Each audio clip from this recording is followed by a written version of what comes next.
against police officers getting even deadlier. The NYPD paying tribute this afternoon after a second officer has died, just days after a suspect shot him and his partner while both were responding to a domestic dispute.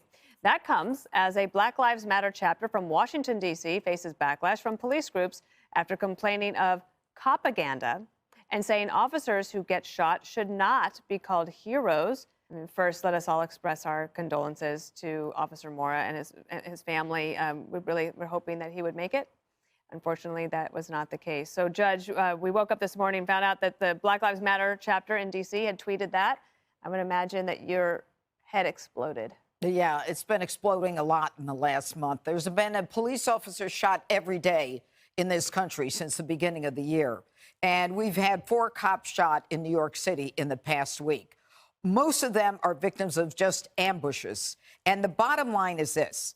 You've got all of these politicians who now come out and say, you know, we stand with the police and all this nonsense.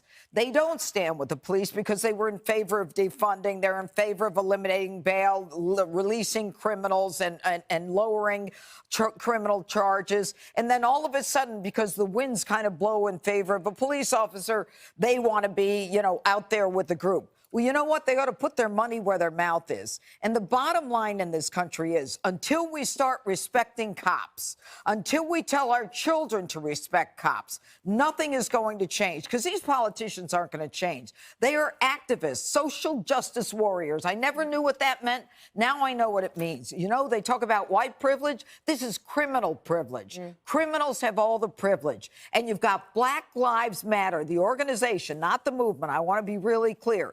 If they care about what their title alleges, then they would want to be in the inner cities where most of the victims of crime are African Americans and brown children. That's why you've got Eric Adams saying, I'm going to start bringing in street crime units again. I'm going to start focusing on where these kids are. If you really care about black children, then get involved in mentoring. Put some kind of after-school program in. Give them an internship. Make believe you care for the black lives that are being lost. These are just money hucksters who are doing nothing but promoting division in this country.